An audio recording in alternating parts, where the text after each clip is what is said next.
नमस्कार। आज हम लोग तोप शीर्षक कविता पढ़ेंगे जिसके कवि है श्री वीरेन डंगवाल। बहुत ही संक्षेप में हम कवि का जीवन परिचय भी जान लेते हैं। वीरेन डंगवाल जी का जन्म 5 अगस्त 1947 को उत्तराखंड के गढ़वाल जिले में हुआ था, यानी आज़ादी से 10 दिन पहले। प्रारंभिक शिक्षा इनकी नैनीताल में हुई और इलाहाबाद विश्वविद्यालय से उच्च शिक्षा प्राप्त करने के बाद बरेली कॉलेज में हिंदी के प्रोफेसर रहे और उसके साथ ही ये पत्रकारिता से भी जुड़े रहे थे। उन्हें उनकी कविता संग्रह के लिए साहित्य अकादमी पुरस्कार के साथ कई अन्य पुरस्कारों से भी सम्मानित किया गया। सितंबर 2015 में उनका निधन हो गया। प्रस्तुत कविता तोप एक छोटी सी कविता है जिसमें कवि ने अंग्रेजों के जमाने की उस तोप का चित्रण किया है जिसने कभी 1857 के युद्ध में हमारे देश के वीर जाबाजों को मौत के घाट उतार दिया था। परंतु आज वही तोप कंपनी बाग में चुपचाप खड़ी है, जो अब बच्चों के घुड़सवारी के काम आती है या फिर चिड़ियों के गपशप करने के। तो चलिए कविता को पढ़ते हैं।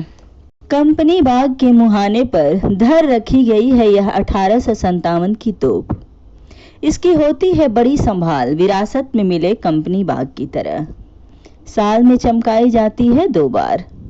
कंपनी बाग अंग्रेजों द्वारा बनाया गया बाग।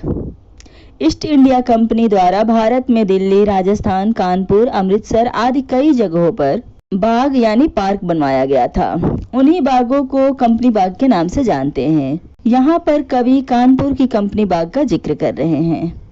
मुहाने का मतलब है प्रवेश द्वार यानी एंट्री गेट। विरासत हमारे पूर्वजों से हमें जो मिला है वह विरासत है, या वे चीजें जिन पर हमारा स्वतः ही अधिकार हो जाता है।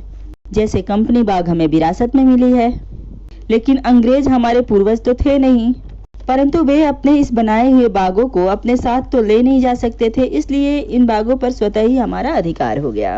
अब इन पंक्तियों का भावार्थ समझते हैं। इन पंक्तियों में कवि कहते हैं कि 1857 के अंग्रेजों की वह तोप कंपनी बाग के मुहाने पर बड़ी संभाल कर रखी गई है।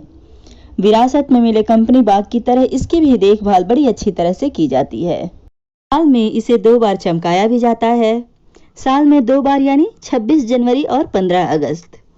गणतंत्र दिवस और स्वतंत्रता दिवस के अवसर पर इसकी साफ सफाई कर अच्छे से चमकाया जाता है। विरासत में मिली चीज़ों को बड़े ही संभाल के रखा जाता है।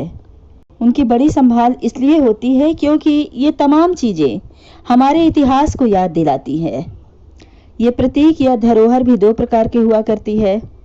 एक वे जो हमारी उपलब्धियों का ज्ञान कराती है और दूसरी वे जो इतिहास में हुई हमसे भूल चूक को हमें याद दिलाती है।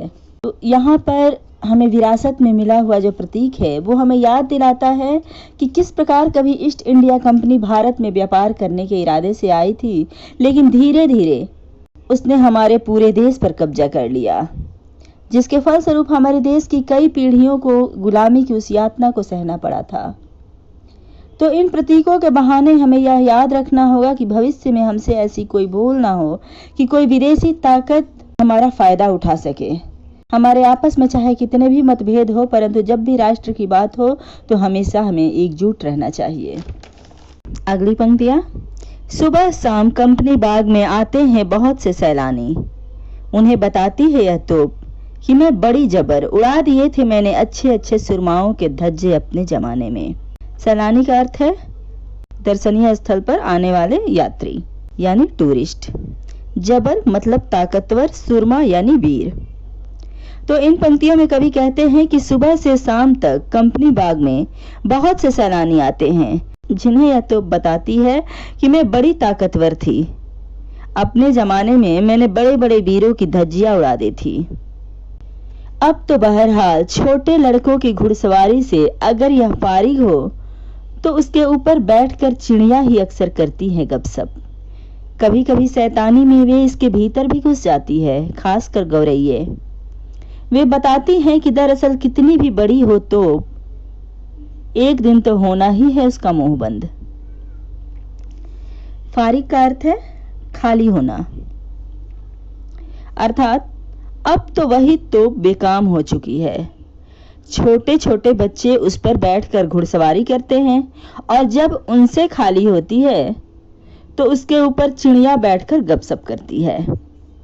कभी कभार वे चिड़िया, खासकर गौरैया, शैतानी करते हुए उसके भीतर भी घुस जाती है। जो तोप बड़े बड़े वीरों को उड़ा देती थी, आज एक चिड़िया भी नहीं मार सकती। इस प्रकार वे हमें बताती है कि चाहे कितनी भी बड़ी तोप क्यों ना हो, एक न एक दिन उसका मुंह बंद होना ही है।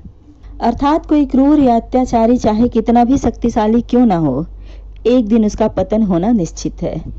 तो इस कविता के द्वारा कवि हमें यही बताना चाहते हैं कि उस तोप को देखकर हमें यही सीख मिलती है कि अत्याचारी चाहे कितना भी शक्तिशाली हो, उसका पतन एक ना एक दिन होता ही है।